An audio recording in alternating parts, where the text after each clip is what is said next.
Serie Pentatlón Cristiano. Ve y haz discípulos.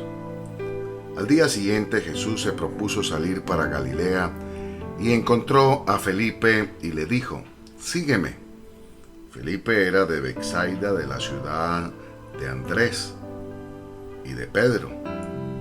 Felipe encontró a Natanael y le dijo: hemos hallado a aquel de quien escribió Moisés en la ley y también los profetas.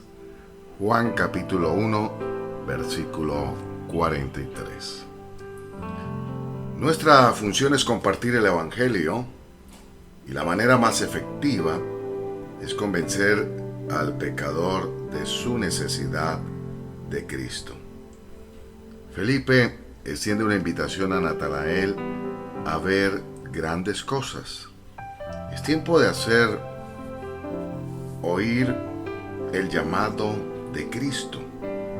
Las palabras de Felipe, ven y ve, son la repetición de las de Jesús a los dos primeros discípulos. Felipe, el mediador, aparece como portavoz de Jesús, el que transmite las palabras del Maestro. Llama como Cristo llama. Jesús subraya el papel de Felipe en el llamado de Natanael, antes que Felipe te llamara. La estima que muestra Jesús, ahí tienen un verdadero israelita. Este elogio hacia Natanael manifiesta la actitud bondadosa de Jesús. Conocimiento perfecto que precede al llamamiento. ¿Cómo es que me conoces?, pregunta Natanael a Jesús, sorprendido de verse definido por el rasgo dominante de su carácter. El acto de fe. Tú eres el Hijo de Dios. Por la mirada sobrenatural de Jesús, Natanael quedó convencido. Hasta ese momento había dudado y manifestado desconfianza hacia Cristo, pero ahora le expresa su fe. Este acto de fe era necesario para que pudiese seguir con amor al Maestro. Oración. Oremos juntos. Padre, ayúdanos en corresponder a tu llamado. Recuérdanos que el venir a Cristo exige una entrega absoluta. Y ayúdanos, Señor, a ser personas que llevemos a otros a los pies de Cristo. Que podamos mostrar el poder de Cristo en nuestras vidas para que otros puedan venir y ver tu gloria en nosotros. Gracias, mi Jesús, porque tú nos amas y nos conoces en lo más íntimo. Tú sabes cómo somos y quiénes somos. Por eso te pido, Señor, que me ayudes cada vez más a ser conforme a la imagen de Cristo, a vivir de acuerdo a tus propósitos y tus planes, a ser una persona que se convierta en un verdadero seguidor de Jesucristo, viviendo como Cristo vivía y actuando como Él actuaría. Señor, y que pueda hacer otros discípulos. Dame la gracia y el favor para compartir de tu palabra con cada persona que tú colocas en mi camino, y que siembre esa semilla de fe y esa semilla produzca fruto y fruto en abundancia. Gracias te damos en este día porque podemos reconocer tu grandeza, tu poder, tu amor maravilloso, porque podemos reconocer que tú eres Dios bueno y para siempre es tu misericordia. Empezamos este día con una actitud de adoración, de exaltación y reconocimiento a tu poder, a tu grandeza y tu amor para con nosotros. Gracias, Señor, porque nos va a ir bien, porque tu palabra dice: decirle al justo que le irá bien y comerá de sus frutos. Oramos en esta hora, en el nombre de nuestro Señor Jesucristo. Amén y amén. Gracias por compartir estos devocionales con sus contactos, con sus familias. Es una manera también de hacer discípulos, motivándolos a que tengan un tiempo devocional, oren a Dios y por supuesto escuchen la palabra del Señor. Seguimos con el plan de lectura de la Biblia en un año y a continuación leeremos Mateo capítulo 17 y lo hacemos en la NTV, Nueva Traducción Viviente. Y dice así la palabra del Señor. 6 días después, Jesús tomó a Pedro y a los dos hermanos, Santiago y Juan, y los llevó a una montaña alta para estar a solas. Mientras los hombres observaban, la apariencia de Jesús se transformó a tal punto que la cara le brillaba como el sol y su ropa se volvió tan blanca como la luz. De repente aparecieron Moisés y Elías y comenzaron a conversar con Jesús. Pedro exclamó: Señor, es maravilloso que estemos aquí. Si deseas, haré 3 enramadas como recordatorios, una para ti, una para Moisés y la otra para Elías. No había terminado de hablar cuando una nube brillante los cubrió y desde la nube una voz dijo: Este es mi Hijo muy amado, quien me da gran gozo. Escúchenlo a él. Los discípulos estaban aterrados y cayeron rostro en tierra. Entonces Jesús se les acercó y los tocó. Levántense, le dijo, no tengan miedo. Cuando levantaron la vista, Moisés y Elías habían desaparecido y vieron solo a Jesús. Mientras descendían de la montaña, Jesús les ordenó: no le cuenten a nadie lo que han visto hasta que el Hijo del Hombre se haya levantado de los muertos. Luego sus discípulos le preguntaron: ¿por qué los maestros de la ley religiosa insisten en que Elías debe regresar antes de que venga el Mesías? Jesús contestó: es cierto que Elías viene primero a fin de dejar todo preparado. Pero les digo, Elías ya vino, pero no fue reconocido y ellos prefirieron matarlo. De la misma manera también harán sufrir al Hijo del Hombre. Entonces los discípulos se dieron cuenta de que hablaba de Juan el Bautista. Al pie del monte le esperaba una gran multitud. Un hombre vino y se arrodilló delante de Jesús y le dijo: Señor, ten misericordia de mi hijo. Le dan ataques y sufre terriblemente. A menudo cae al fuego o al agua. Así que lo llevé a tus discípulos, pero no pudieron sanarlo. Jesús dijo: gente corrupta y sin fe, ¿hasta cuándo tendré que estar con ustedes? ¿Hasta cuándo tendré que soportarlos? Tráigame aquí al muchacho. Entonces Jesús reprendió al demonio y el demonio salió del joven. A partir de ese momento el muchacho estuvo bien. Más tarde los discípulos le preguntaron a Jesús en privado: ¿por qué nosotros no pudimos expulsar al demonio?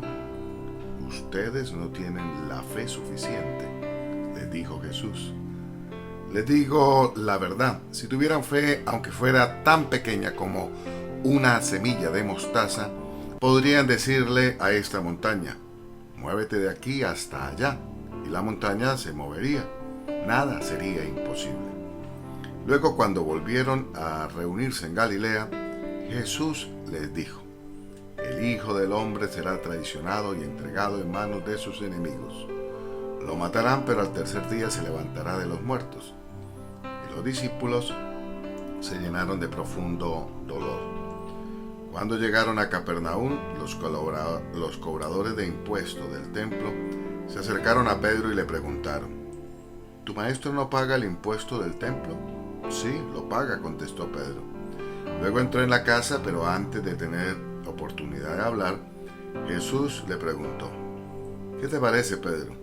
¿Los reyes cobran impuestos a su propia gente o a la gente que han conquistado? Se lo cobran a los que han conquistado, contestó Pedro. Muy bien, dijo Jesús, entonces los ciudadanos quedan exentos. Sin embargo, no queremos que se ofendan. Así que desciende al lago y echa el anzuelo, abre la boca del primer pez que saques y allí encontrarás una gran moneda de plata. tómala y paga mi impuesto y el tuyo. Continuamos con el plan de lectura de la Biblia en un año y ahora leeremos Levítico capítulo 3 y capítulo 4. Y dice así la palabra de Dios en NTV. Capítulo 3. Esta es la descendencia de Aarón y de Moisés, como quedó registrada cuando el Señor le habló a Moisés en el monte Sinaí. Los nombres de los hijos de Aarón eran Nadab, el mayor, Abiú, Eleazar e Itamar.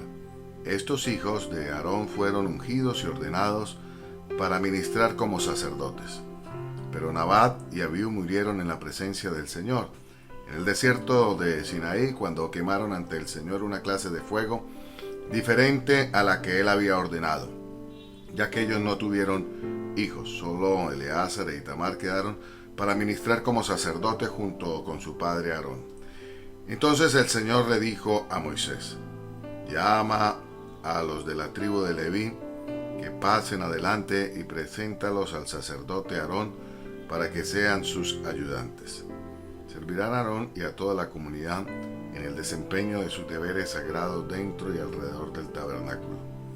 También cuidarán de todo el mobiliario de la carpa sagrada y servirán en el tabernáculo en representación de todos los israelitas.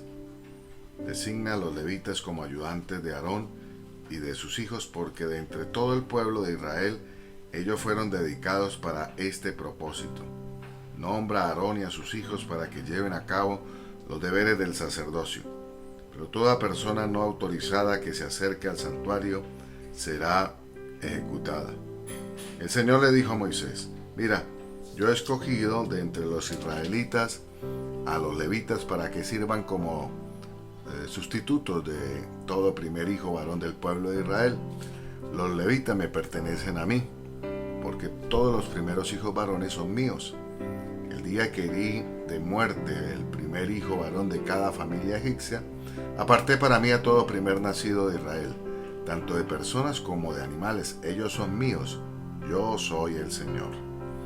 El Señor le habló de nuevo a Moisés en el desierto Sinaí y le dijo: registra los nombres de los miembros de la tribu de Leví por sus familias y clanes. Anota en una lista cada varón de un mes o más. Entonces Moisés los anotó tal como el Señor le había ordenado. Leví tenía 3 hijos llamados Gersón, Coat y Merari. Los clanes descendientes de Gersón llevaban el nombre de 2 de sus descendientes, Ligni y Simei. Los clanes descendientes de Coat llevaban el nombre de 4 de sus descendientes, Amram, Izhar, Hebrón y Uziel. Los clanes descendientes de Merari llevaban el nombre de 2 de sus descendientes, Mahli y Musi. Estos eran los clanes de los levitas, anotados según sus grupos de familia. Los descendientes de Gersón estaban constituidos por los clanes descendientes de Ligni y Simei. Entre los gersonitas habían 7.500 varones de un mes o más. Se les asignó el área occidental del tabernáculo para su campamento. El jefe de los clanes gersonitas era Eliasaf, hijo de Lael. Estos 2 clanes eran responsables de cuidar el tabernáculo, la carpa sagrada con sus cubiertas y la cortina de la entrada, las cortinas del atrio que rodeaban el tabernáculo y el altar, la cortina a la entrada del atrio, las cuerdas y todos los accesorios relacionados con su uso. Los descendientes de Coat estaban construidos por los clanes descendientes de Amram, Izhar, Hebrón y Uziel. Entre los coatitas habían 8.600 varones de un mes o más. Ellos eran responsables de cuidar el santuario, y se les asignó el área sur del tabernáculo para su campamento. El jefe de los clanes coatitas era Elisafán, hijo de Uziel. Estos 4 clanes eran responsables de cuidar el arca, la mesa, el candelabro, los altares, los diferentes objetos utilizados en el santuario, la cortina interior y todos los accesorios relacionados con su uso. Eleazar, hijo del sacerdote Aarón, era el administrador principal a cargo de todos los levitas, con la responsabilidad particular de la supervisión del santuario. Los descendientes de Merari estaban constituidos por los clanes descendientes de Mahli y Musi. Entre los meratitas había 6.200 varones de un mes o más. Se les asignó el área norte del tabernáculo para su campamento. El jefe de los clanes meraritas era Suriel, hijo de Abigail. Estos dos clanes eran responsables de cuidar la estructura que sostenía el tabernáculo, los travesaños, los postes, las bases y todos los accesorios relacionados con su uso. También eran responsables de los postes del atrio y de todas sus bases, estacas y cuerdas. Delante del tabernáculo, hacia el oriente por donde sale el sol, estaba el área reservada para las carpas de Moisés y las carpas de Aarón y sus hijos. Ellos tenían la máxima responsabilidad sobre el santuario en el nombre del pueblo de Israel. Todo el que no fuera sacerdote o levita y se acercara al santuario sería ejecutado. Cuando Moisés y Aarón, por orden del Señor, contaron los clanes de los levitas, el número total de varones de un mes o más de edad llegó a 22,000.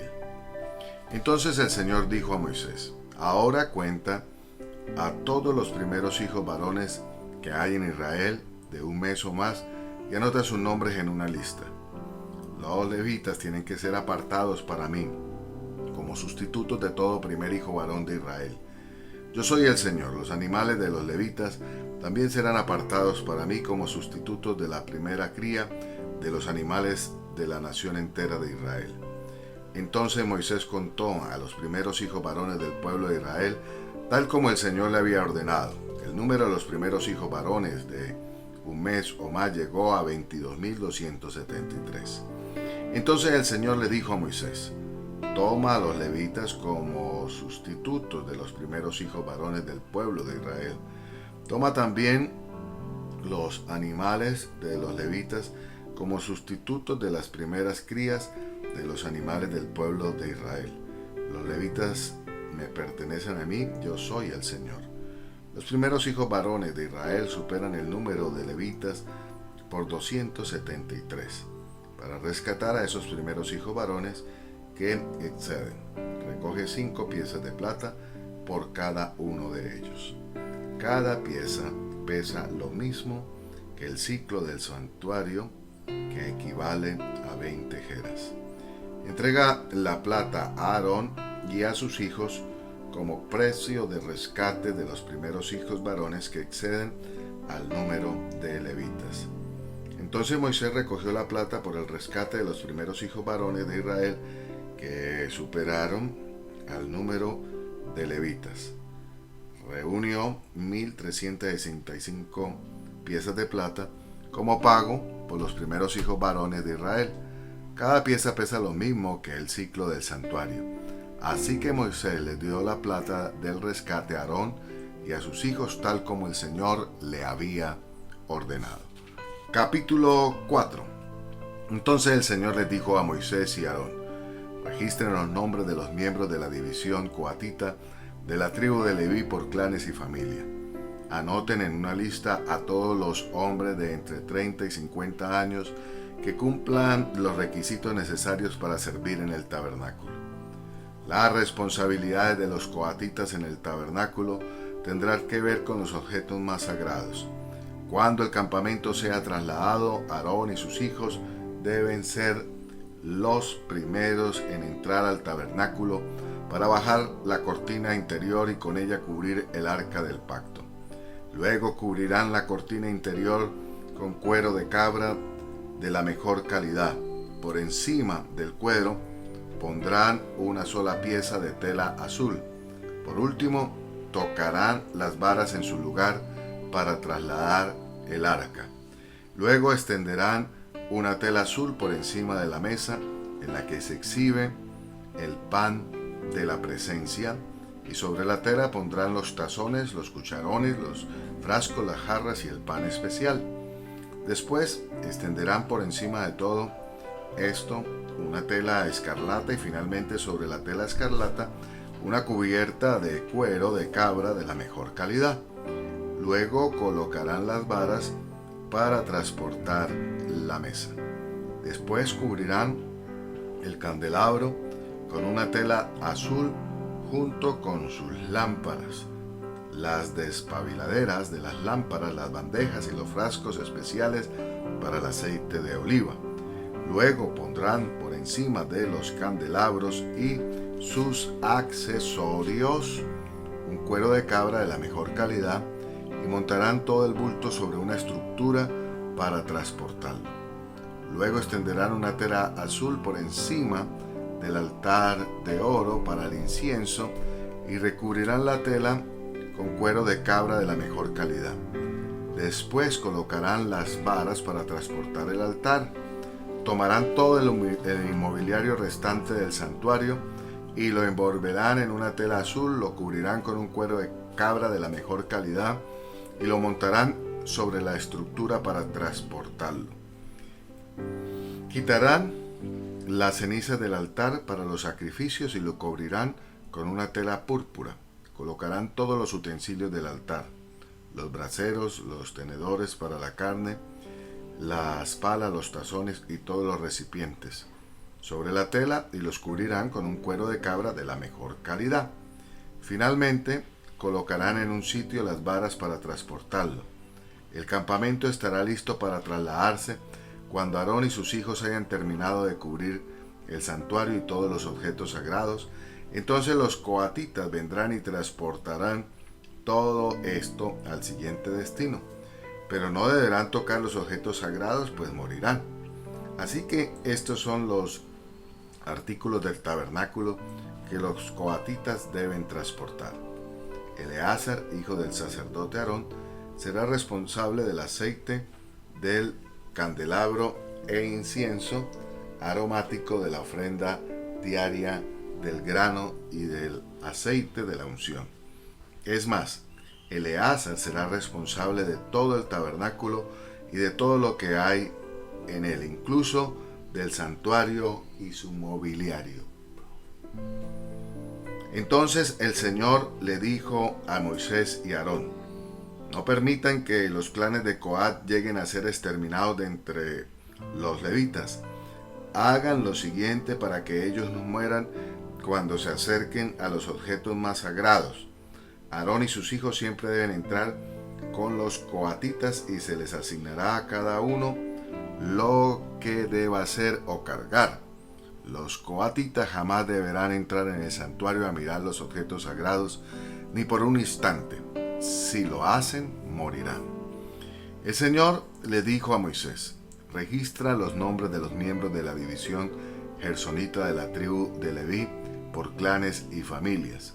Anota en una lista a todos los hombres de entre 30 y 50 años que cumplen los requisitos necesarios para servir en el tabernáculo. Los clanes de los gersonitas serán responsables del servicio en general y de transportar cargas. Llevarán las cortinas del tabernáculo, el tabernáculo en sí, junto con sus cubiertas, el revestimiento exterior de cuero de cabra de la mejor calidad y la cortina de la entrada del tabernáculo. También transportarán las cortinas de las paredes del atrio que rodean el tabernáculo y el altar, la cortina de la entrada del atrio, las cuerdas y todos los accesorios relacionados con su uso. Los gersonitas son responsables de todos estos objetos. Aarón y sus hijos dirigirán a los gersonitas en todos los deberes, ya sea en el traslado de los accesorios o en otros trabajos. También asignarán a los gersonitas la responsabilidad de lo que deben transportar. Estos son los deberes asignados a los clanes gersonitas en el tabernáculo. Ellos serán responsables ante Itamar, hijo del sacerdote Aarón. Ahora registra los nombres de los miembros de los clanes y familias de la división de los meraritas de la tribu de Leví. Anota en una lista a todos los hombres de entre 30 y 50 años que cumplen los requisitos necesarios para servir en el tabernáculo. Su única responsabilidad en el tabernáculo será transportar cargas. Ellos llevarán los soportes del tabernáculo, los travesaños, los postes y las bases, asimismo los postes para las paredes del atrio, con sus bases, estacas y cuerdas, y los accesorios y todo lo necesario relacionado con su uso. Asígnale a cada hombre por nombre lo que deben transportar. Estos son los deberes de los clanes meraritas en el tabernáculo. Ellos son responsables ante Itamar, hijo del sacerdote Aarón. Así que Moisés, Aarón y los demás jefes de la comunidad anotaron en una lista a los miembros de la división coatita por sus clanes y familias. La lista incluyó a todos los hombres de entre 30 y 50 años que cumplían los requisitos necesarios para servir en el tabernáculo. El número total sumó 2.750. Este fue el total de hombres de los clanes coatitas que cumplían los requisitos para servir en el tabernáculo. Moisés y Aarón lo anotaron tal como el Señor había ordenado por medio de Moisés. También anotaron a la división de los gersonitas por sus clanes y familias.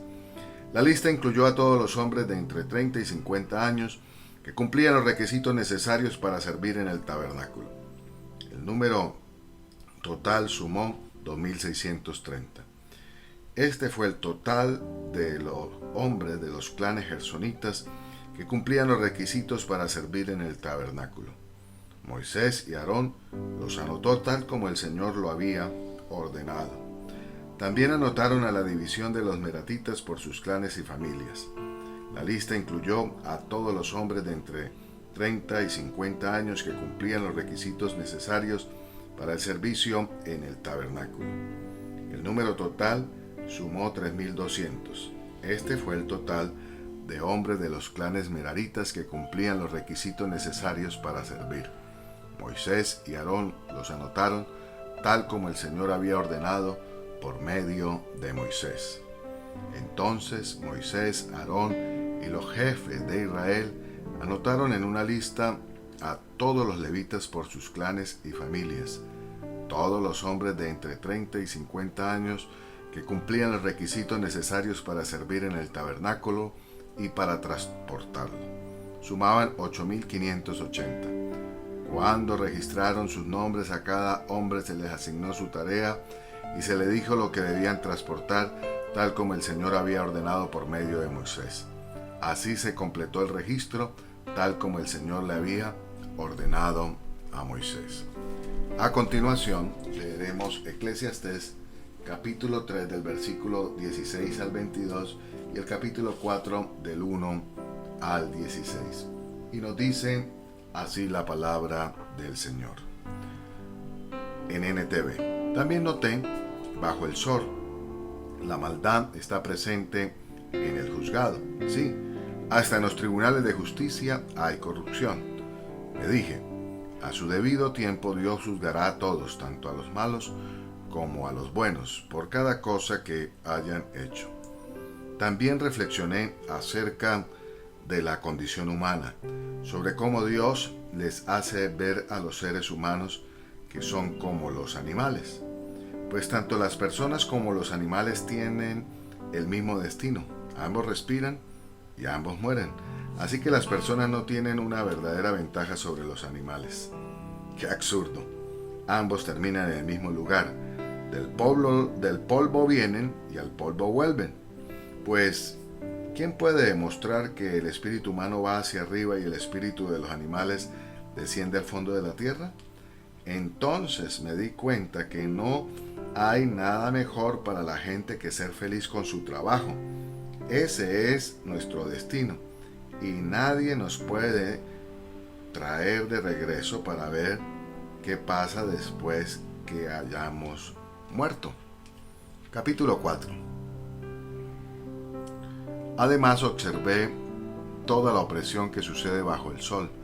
Vi las lágrimas de los oprimidos y no había nadie para consolarlos. Los opresores tienen mucho poder y sus víctimas son indefensas. Entonces llegué a la conclusión de que los muertos están mejor que los vivos, pero los más afortunados de todos son los que aún no nacen, porque no han visto toda la maldad que se comete bajo el sol. Luego observé que a la mayoría de la gente le interesa alcanzar el éxito porque envidia a sus vecinos. Pero eso tampoco tiene sentido, es como perseguir el viento. Los necios se cruzan de brazos y acaban en la ruina, Sin embargo, es mejor tener un puñado con tranquilidad que tener 2 puños o 2 puñados con mucho esfuerzo y perseguir el viento. También observé otro ejemplo de algo absurdo bajo el sol. Es el caso de un hombre que está totalmente solo, sin hijos ni hermanos. No obstante, trabaja mucho para acumular toda la riqueza posible. Sin embargo, luego se pregunta, ¿para quién trabajo? ¿Por qué me privo de tantos placeres? Nada tiene sentido. Todo es tan deprimente. Es mejor ser 2 que unos, porque ambos pueden ayudarse mutuamente a lograr el éxito. Si uno cae, el otro puede darle la mano y ayudarle, pero el que cae y está solo, ese sí que está en problemas. Del mismo modo, si 2 personas se recuestan juntas, pueden brindarse calor mutuamente. Pero ¿cómo hace uno solo para entrar en calor? A alguien que está solo puede ser atacado y vencido, pero si son 2, se ponen de espalda con espalda y vencen. Mejor todavía si son 3, porque una cuerda triple no se corta fácilmente. Es mejor ser un joven pobre pero sabio que ser un rey viejo y necio que rechaza todo consejo. Un joven así podría salir de la pobreza y triunfar. Hasta podría llegar a ser rey aunque hubiera estado en la cárcel. Sin embargo, luego todo el mundo corre a hilarse con otro joven que lo reemplaza. Lo rodean innumerables multitudes, pero luego surge otra generación y lo rechaza a él también. Así que nada tiene sentido. Es como perseguir el viento. Hasta aquí el plan de lectura de la Biblia en un año. Recuerde, lo mejor del cielo aún está por venir. Esto lo desea y lo declara Omar Borges, capellán de la distribuidora bíblica. Bendiciones para todos en Cristo Jesús.